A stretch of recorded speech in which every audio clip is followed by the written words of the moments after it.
The Arizona sky burned red as the sun dipped low, and Abigail Reed stood on her porch with a telegram crushed in her trembling hand. The news inside had shattered the little strength she had left.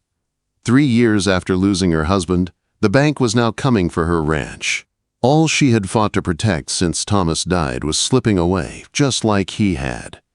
Her knees weakened, and she slowly sank to the worn wooden boards of the porch.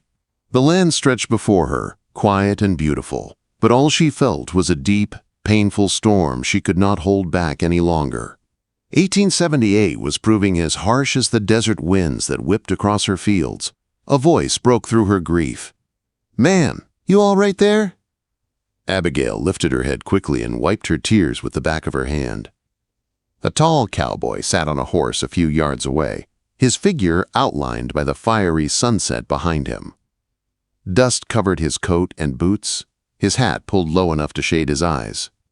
He looked like a man shaped by the trail, steady and strong. She stood, forcing a polite smile. "I'm fine," she said, though her voice shook. "Just some bad news, that's all." The cowboy dismounted with calm ease, the kind that showed he had spent most of his life on horseback.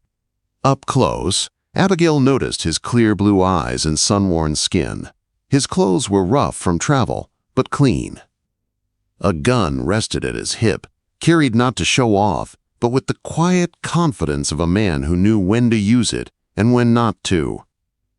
He removed his hat. "Name's Jack Harmon," he said. "I'm looking for work, if you've got any. Been riding north from Tucson and saw your place from the ridge." Abigail let out a sad, short laugh. "I'm afraid I'll be looking for work myself soon. The bank is closing in. 30 days, and this ranch won't be mine anymore." Jack's gaze moved across the small ranch. The house, the tired barn, the fence in need of fixing, and the small herd grazing in the distance. His eyes returned to her, calm and sincere. "That's a shame," he said softly. "Good land here." "It was my husband's dream," Abigail replied. "Thomas passed 3 years ago. Cattle fever. I've done everything I can to keep this place alive, but—" Her hand pressed against the telegram in her pocket. Jack nodded slowly as if he understood without needing every detail. "Sometimes a pair of hands can make a real difference. I've worked cattle all my life. I can help. Maybe we can find a way to save this place." Abigail's guard rose. Life had taught her that when men offered help, they often wanted something in return. "Why would you do that? You don't know me." Jack looked toward the mountains in the distance, as if speaking to the sky as well as to her. "Been drifting a long time. Sometimes a man needs to stop, even if just for a while." He looked back at her with steady honesty. "I'm not asking for wages, just meals and a place to sleep in your barn. If we save the ranch, we can talk about pay later." Abigail studied him closely. He looked older than she first thought, maybe in his mid-30s. Fine lines near his eyes hinted at years of hardship. Yet something about him felt safe, something she hadn't felt in a long time. "I can't pay you," she said, "and I can't promise we'll save the ranch." Jack simply extended his hand. "Fair enough. Shall we shake on it?" Quote. His hand was strong, rough and warm around hers. That simple handshake lit the first spark of hope she had felt in months. "There's stew for supper," she said softly, "and the barn has a clean loft for sleeping." Jack smiled, not wide, but real. "Best offer I've had in weeks." That night, after showing Jack to the barn, Abigail sat at her kitchen table, surrounded by her ledgers. The numbers were a constant ache she faced every night. Thomas had taken loans to build their herd, dreaming of a bigger future. His dreams had died with him, but the debt stayed behind for her to face alone. A gentle knock came at the door. Jack stood there, hat in hand. "Sorry to bother you, Abigail, but I noticed your windmill isn't drawing water right. Thought I might take a look at it tomorrow if you'd like." "Just Abigail is fine," she said. "Yes, it's been giving trouble for months." His eyes moved to the open ledger books on the table. "Those numbers look rough." "They are," she sighed. "The bank wants $300 by the end of the month. I barely have 50. Jack sat down, and she handed him the book. He scanned the records with a serious frown. "You're being underpaid for your cattle." Abigail nodded. Willis Morgan is the only buyer who travels this far. He knows I can't take my herd to market alone. Jack shut the ledger with firm decision. Cattle like yours are worth more, a lot more. We need a new plan. Abigail stared at him. For the first time, he wasn't just a stranger passing through. He was someone who seemed to care. I lost everything once, she whispered. When Thomas died, I can't go through losing it all again. Jack's voice was quiet but sure. Then we'll make sure you don't have to. The next morning, the sound of hammering woke Abigail. She looked out and saw Jack already fixing a broken fence. Something about seeing another person working on her ranch felt strange, almost unreal. She cooked breakfast, eggs, biscuits, and bacon. When Jack stepped inside, freshly washed from the pump, she felt the forgotten warmth of having company at a table again. As they ate, Jack shared his plan. There's a cattle buyer coming to Tucson next week. If we take your herd there, you'll earn double, maybe triple what Morgan offers. Tucson is nearly 100 miles, Abigail said in shock. 5 days on the trail, Jack replied. Hard, but doable. Abigail hesitated. I haven't driven cattle more than a few miles since Thomas got sick. You'll remember, Jack said kindly. You're stronger than you think. Abigail stared down at her coffee. It was a risky plan, but it was a chance, and she didn't have any left to waste. She finally nodded. All right, Jack, let's drive some cattle. They spent the day preparing, fixing tack, packing supplies, checking the herd. Jack worked with quiet focus, and Abigail realized how long it had been since she had shared responsibility with someone. It felt almost like breathing again after being underwater too long. At dawn, they set out. Abigail rode her mare, Isabella, while Jack rode his sturdy horse beside her. As the herd moved out onto the open land, the morning sun rising behind them, Abigail felt a shift inside her. This journey could either save everything she had left or break her completely, but she wasn't alone anymore. Part 2 will continue their journey, the dangers ahead, and the moment Abigail begins to see Jack not as a stranger, but as the first chance at a new beginning. The trail stretched wide and empty beneath the rising sun as Abigail and Jack drove the herd south. The land was dry, the wind warm, and dust rose around the cattle as they moved. Abigail kept close to Jack, watching how he guided the herd with ease, his calm voice steady and sure. It felt strange to share the work again, to not be fighting alone. You ride well, Jack said as he brought his horse beside hers. I grew up on a farm in Missouri, Abigail replied. Been riding since childhood. Thomas used to say I rode better than most men he knew. Jack smiled. I believe that. The first day passed quietly. They set up camp near a creek at sunset. Abigail cooked beans and salt pork while Jack built a small fire. When they sat down to eat, she noticed she didn't feel that cold emptiness she'd felt for months. Sitting across from Jack, watching the fire flicker between them, she felt something she hadn't felt in a long time. Safe. As they ate, Jack finally asked, Tell me about your husband. Abigail hesitated. Most people avoided the subject or offered empty sympathy. Jack's voice held none of that. Only respect. He was a dreamer, she said, watching the flames. He saw a home in a future on land most people thought was worthless. He worked every day to make this ranch something. Even when he got sick, he kept going. I loved him for that. Her voice softened.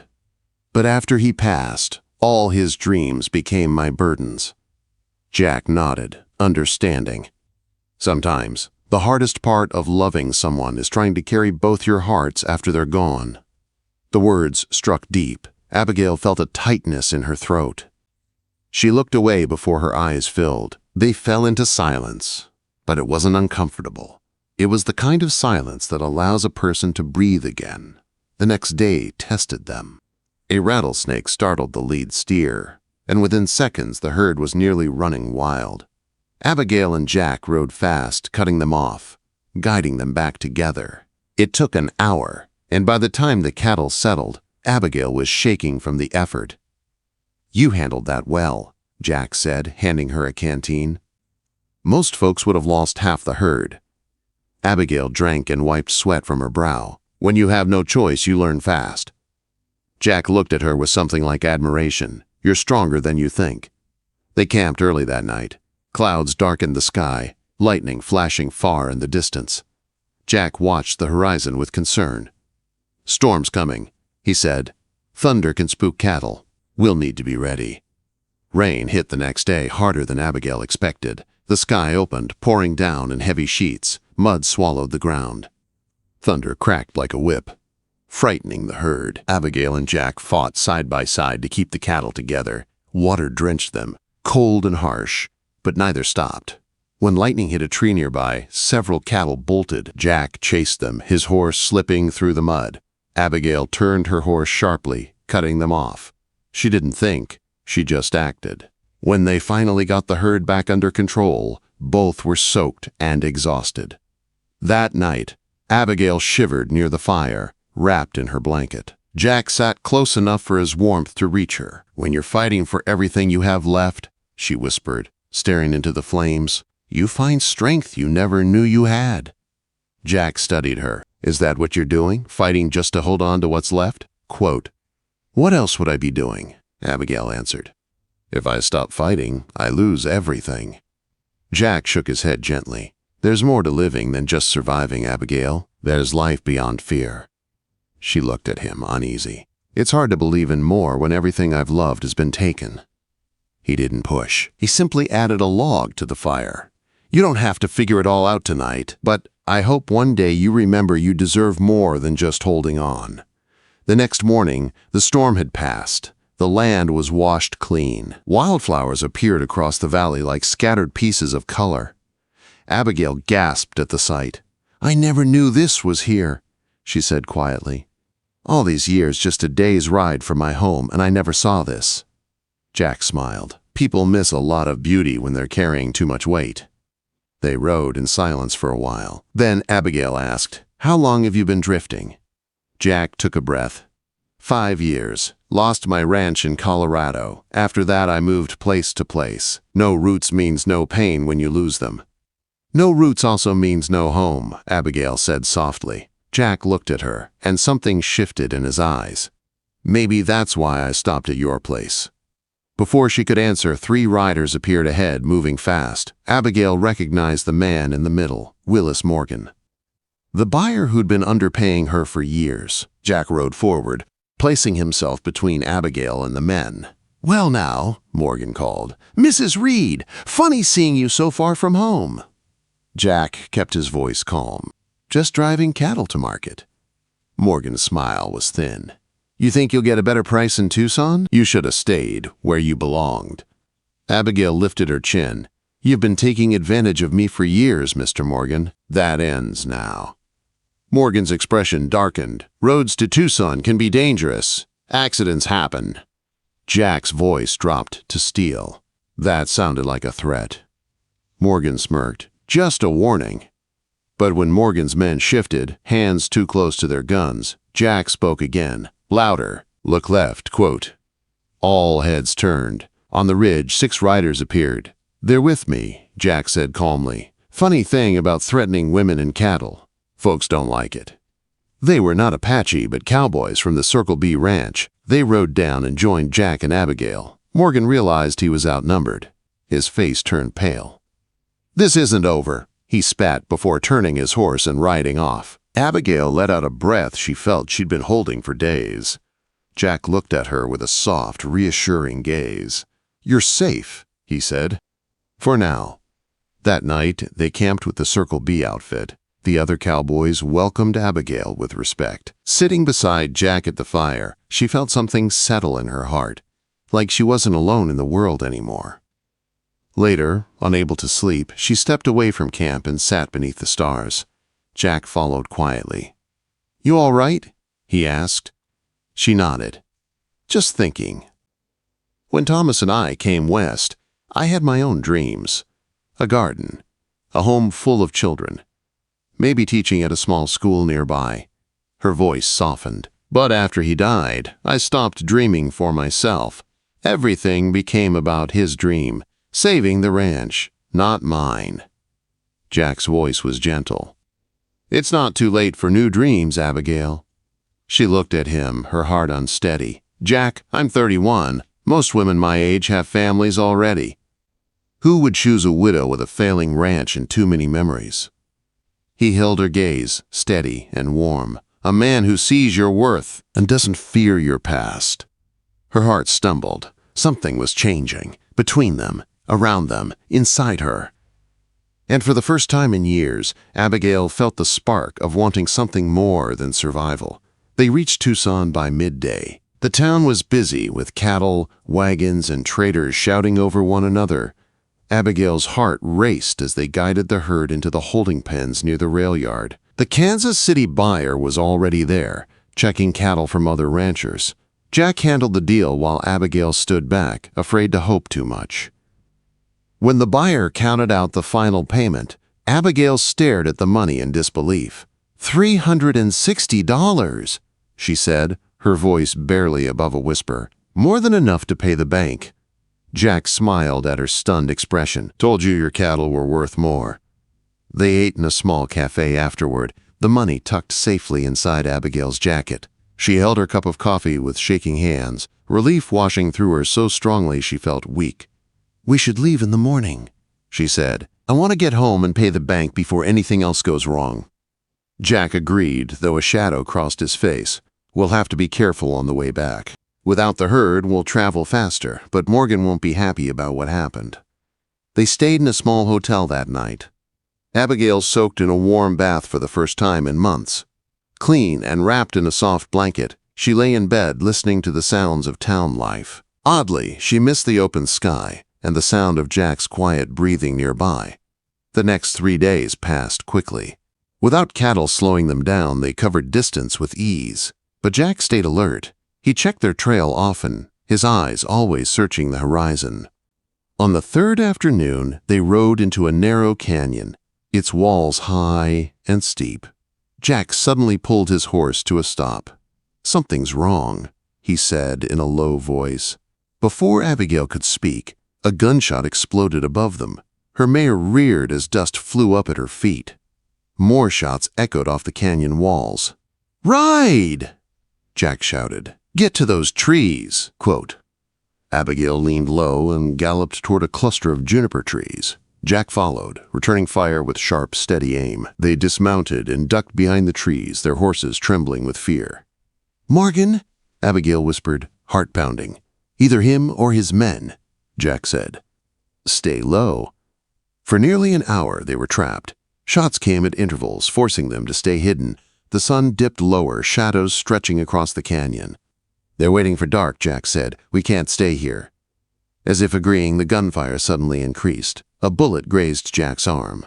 Abigail gasped and tore a strip from her underdress to wrap the wound. They'll kill us for the money, she said, fear shaking her voice. Not while I'm breathing, Jack said firmly. He pointed toward a dry wash. When I fire at them, run for it. Don't look back.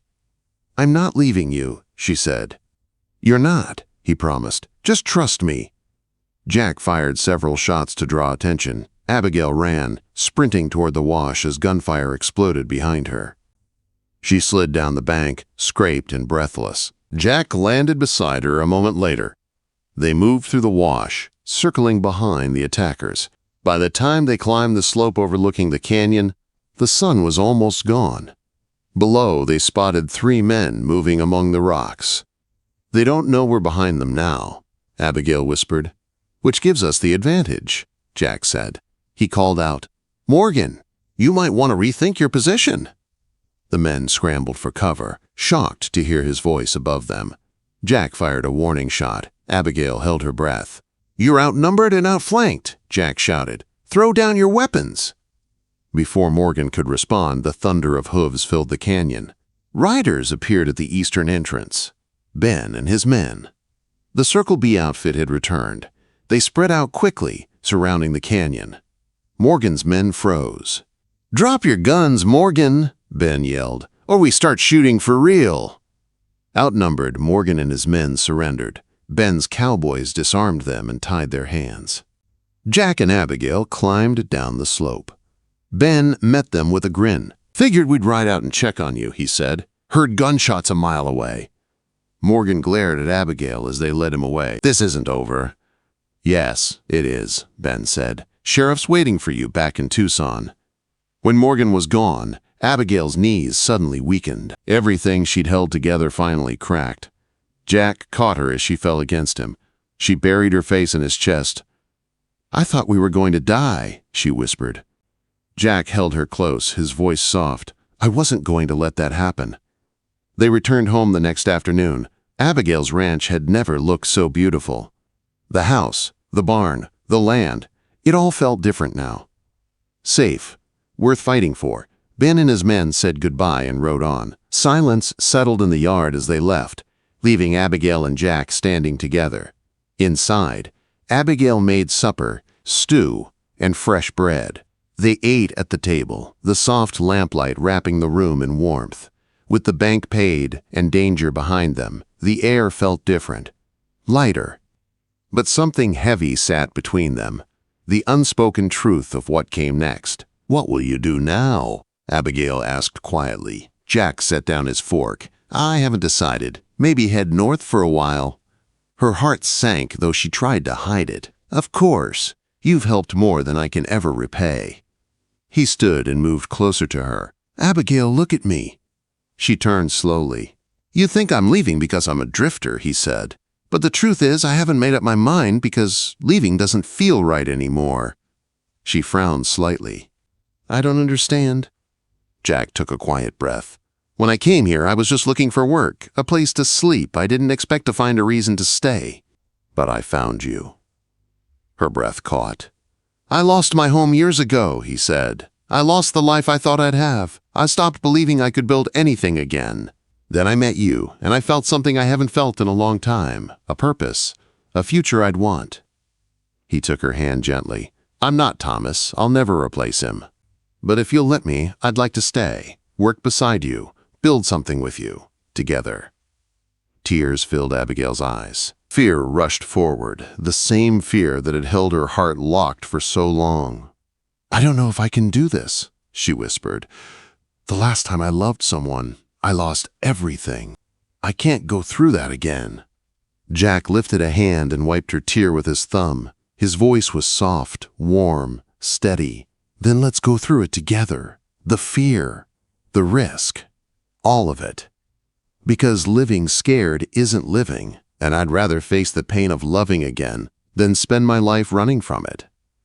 Something inside Abigail broke. The wall she had built to protect herself crumbled, and for the first time in years, she let herself hope.